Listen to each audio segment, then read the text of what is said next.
শুরুতে জানিয়ে দেব সংবাদ শিরোনাম, এরপর জানিয়ে দেব বিস্তারিত। প্রথমে জানিয়ে দেব নতুন সংবিধানের জন্য গণপরিষদের নির্বাচন লাগবে বললেন নাহিদ ইসলাম। গুলশানের চাঁদাবাজি বৈষম্য বিরোধী নেতা রিয়াদ সহ 6 জনের বিরুদ্ধে মামলা। দিল্লিকে উদ্দেশ্য করে বললেন নাহিদ ইসলাম, পুশিন করলে শেখ হাসিনা ও আওয়ামী লীগের সন্ত্রাসীদের করুন।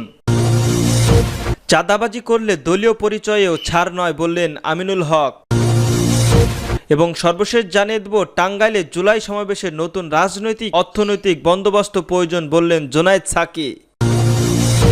নতুন সংবিধানের জন্য গণপরিষদ নির্বাচন লাগবে বললেন নাহিদ ইসলাম। জাতীয় নাগরিক পার্টির এনসিপির আহ্বায়ক নাহিদ ইসলাম বলেছেন, আমরা দেশব্যাপী সংস্কারের দাবিতে নেমেছি, নতুন সংবিধানের দাবিতে নেমেছি। নতুন সংবিধানের জন্য একটা গণপরিষদ নির্বাচন লাগবে। এই গণপরিষদ নির্বাচনের মাধ্যমে সাধারণ মানুষও অভ্যুত্থানকারী জনতা বাংলাদেশের আগামী নতুন সংবিধান নির্ধারণ করবে। রোববার দুপুরে নেত্রকোনায় শহরের মুক্তাপাড়া এলাকায় নতুন কালেক্টর মাঠে এক সমাবেশে তিনি এসব কথা বলেন। নাহিদ বলেন, জুলাই আগস্টে আমরা বলেছিলাম এক নতুন বাংলাদেশ বিনির্মাণ করা হবে, আমাদের এক নতুন বন্দোবস্তই লাগবে। পুরনো সিস্টেমের পুরনো আইনে আমরা আর এই বাংলাদেশকে পরিচালনা করতে হবে না। আমরা এটি ন্যায্য ভিত্তিক ও জনকল্যাণমুখী রাষ্ট্র তৈরি করতে চাই, যেখানে শিক্ষা স্বাস্থ্য সহ সব ক্ষেত্রে মানুষকে মানবিক মর্যাদা পাবে। তিনি আরো বলেন, ঠিক 1 বছর আগে জুলাই মাসে জীবন দিয়ে বাংলাদেশ থেকে শেখ হাসিনাকে উত্থান করা হয়েছে। শেখ হাসিনার আওয়ামী লীগের যেসব নেতারা গণহত্যার সঙ্গে জড়িত তাদের বিচারের আওতায় আনা হবে। নেত্রকোনায় নানা সমস্যা রয়েছে দাবি করে এনসিপির আহ্বায়ক বলেন, এখন শিক্ষা ও ব্যবস্থা সেবার বেহাল দশা সহ কর্মসংস্থানের অভাব রয়েছে। আমরা এনসিপির এই সব সমস্যা দূর করতে চাই।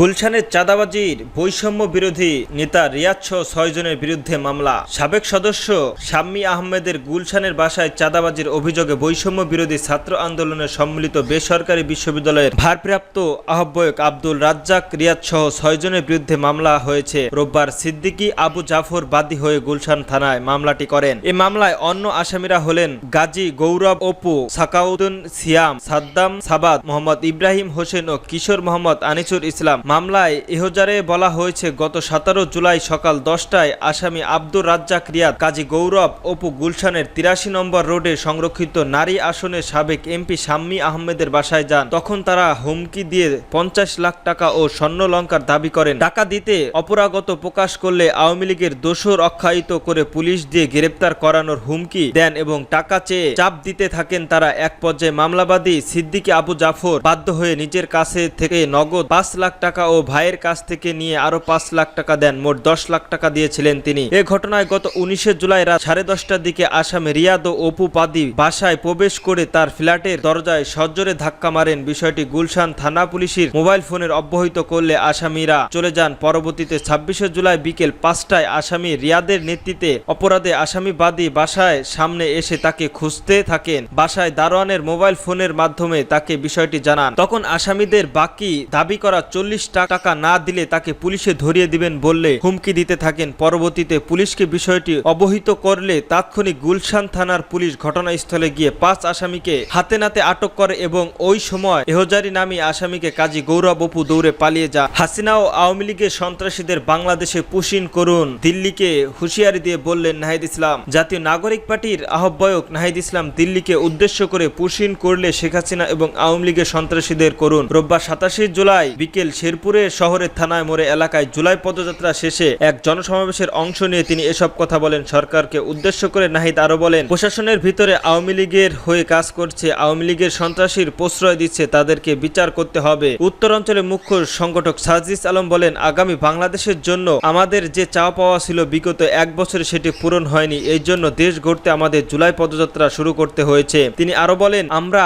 আর বাংলাদেশের কাউকে পীর মানব না। তিনি যদি 95টা ভালো কাজ করেন তাকে ভালো বলবো, 5টি যদি খারাপ কাজ করেন তবে তাকে খারাপ বলবো। এনসিপির যুগ্ম আহ্বায়ক সামান্তা শারমিন বলেন, মাইলস্টোনের ঘটনার পেছনে কার কার হাত আছে সেটা আমরা জানতে চাই। কোন অপারেটরের সংগঠন এবং বাহিনীর সঙ্গে জড়িত আমরা জানতে চাই। এর আগে কলেজের মোড় শহীদ আব্বু চত্বর থেকে পদযাত্রা শুরু করে শেরপুর থানার মোড়ে এসে এই পদযাত্রা শেষ হয়। জুলাই পদযাত্রা শেষে সমাবেশের অংশ নিয়েছেন এনসিপির আহ্বায়ক নাহিদ ইসলাম, সদস্য সচিব আক্তার হোসেন, দক্ষিণ অঞ্চলের প্রধান সংগঠক হাসনাত আবদুল্লাহ, উত্তর অঞ্চলের প্রধান সংগঠক সার্জিস আলম, প্রধান সমন্বয়কারী নাসিরউদ্দিন পাটোয়ারি, যুগ্ম আহ্বায়ক সামান্তা শারমিন ও আরিফুল ইসলাম আবিদ, যুগ্ম সদস্য সচিব ডাক্তার তানজিম জারা ও নাহিদা শাওরানা নিভিয়া। দলটির কেন্দ্রীয় নেতারা ওই সমাবেশের চলমান রাজনৈতিক প্রেক্ষাপটের ভবিষ্যতের আন্দোলনের রূপরেখা এবং সাংগঠনিক কার্যক্রম সংক্ষেপে কর্মীদের দিক নির্দেশনা দেন। তাদের আগমনে ঘিরে জেলা এনসিপির অঙ্গ সংগঠনের নেতাকর্মীদের মধ্যে ব্যাপক উৎসাহ উদ্দীপনা তৈরি হয়ে চাঁদাবাজি করলে দলীয় পরিচয়েও ছাড় নয় বললেন আমিনুল হক। বিএনপির কেন্দ্রীয় ক্রীড়া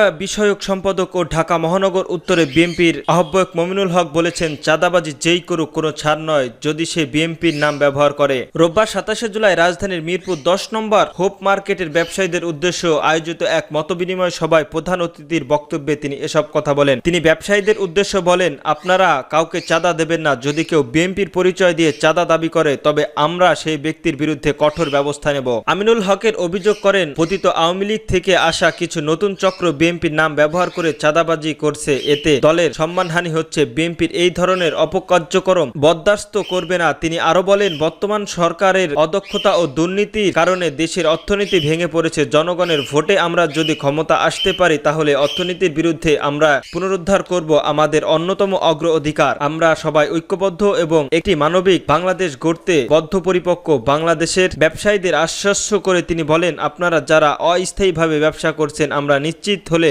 আপনাদের জন্য স্থায়ী কমিটি নির্মাণ করব যাতে করে আপনারা নিরাপদে ও নিশ্চিন্তে ব্যবসা করতে পারেন। এরপরে বিকেলের এই ওয়ার্ডের জাতীয় মুকুল ফৌজ মাঠে ফুটবল টুর্নামেন্টের উদ্বোধন ও বৃক্ষরোপণ কর্মসূচিতে প্রধান অতিথির বক্তব্য দেন মমিনুল হক। পৃথক দুই সভায় সভাপতিত্ব করেন পল্লবী থানার ও 3 নং ওয়ার্ডের বিএনপি সভাপতিত্ব নজরুল ইসলাম নজু ও যুবদল পল্লবী থানা থেকে সিনিয়র যুগ্ম আহ্বায়ক মকবুল ফৌজদারি, শিশু কিশোর সংগঠনের সাবেক সাধারণ সম্পাদক মোহাম্মদ জামাল হোসেন বাপ্পি। এ সময় ঢাকা মহানগর উত্তরে বিএনপির যুগ্ম আহ্বায়ক গাজী রেজাউল হোসেন রিয়াজ, মাহবুর আলম মন্টু, পল্লবী বিপ্লবী থানার বিএনপি যুগ্ম আহ্বায়ক ছাড়াও উপস্থিত ছিলেন অন্যান্য নেতারা। নতুন রাজনৈতিকের অর্থনৈতিক বন্দোবস্ত প্রয়োজন বললেন জুনায়েদ সাকি। গণসংহিতা আন্দোলনের প্রধান সমন্বয়কারী জুনায়েদ সাকি বলেছেন, শহীদদের দেওয়া প্রাণকে যদি আমরা মর্যাদা দিতে চাই, নিজেদের ভবিষ্যৎকে তৈরি করতে চাই, গণ অভ্যুত্থানের আকাঙ্ক্ষা আমাদের নতুন রাজনৈতিক, অর্থনৈতিক, সাংস্কৃতিক বন্দোবস্ত তৈরি করতে হবে। রোববার বিকালে টাঙ্গাইল শহীদ মিনারে